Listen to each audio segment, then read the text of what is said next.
नमस्कारम दोस्तों। असफलता जीवन का वो अंग है जिसे हम ग्रहण नहीं करना चाहते, और हार जीवन का वो दृश्य जिसे हम स्मरण नहीं करना चाहते। हम में से कौन नहीं हारा है, कौन नहीं हार रहा है। तैयारी के दौरान या कई बार परीक्षाओं में भी फेल हुए होंगे, असफल हुए होंगे। लगातार प्रयासों के बाद भी वो रिजल्ट नहीं मिला होगा जो आप चाहते थे, वो परिणाम नहीं आया जैसा आप चाहते थे।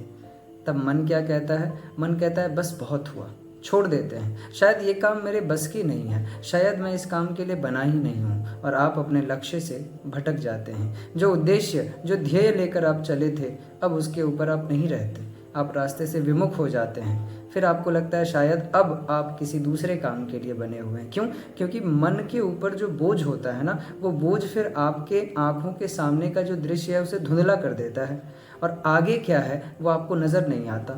नज़र न आने के डर से आप उस रास्ते पर आगे बढ़ना ही नहीं चाहते हैं।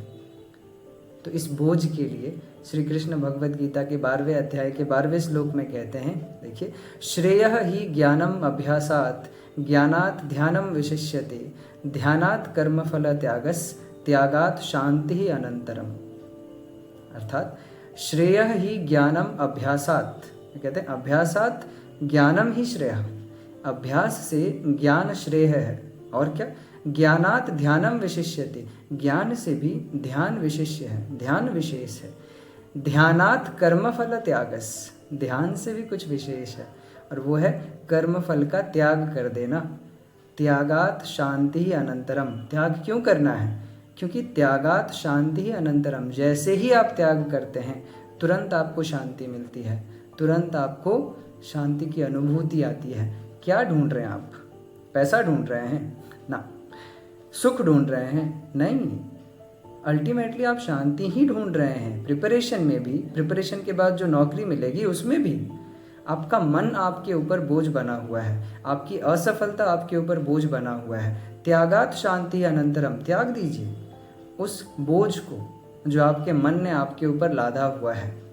फल की चिंता भी त्याग दीजिए, और उस बोझ को भी त्याग दीजिए जो आपके मन ने आपके ऊपर बहुत दिनों से, बहुत वर्षों से रखा हुआ है। वो बोझ हल्का होगा ना, शांति आएगी। शांति आएगी, प्रैक्टिस और अच्छे से कर पाएंगे। शांति आएगी, तैयारी और अच्छे से हो पाएगी। शांति आएगी, फुलफिलिंग महसूस हो पाएगा। शांति आएगी तो जीवन का ध्येय और अच्छे से नजर आएगा।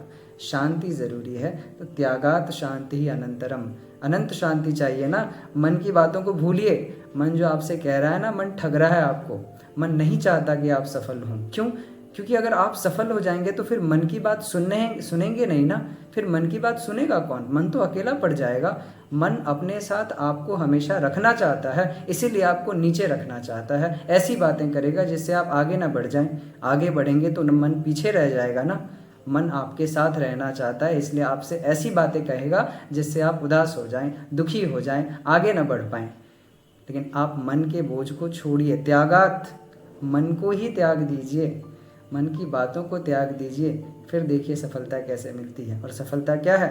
शांति ही सफलता है।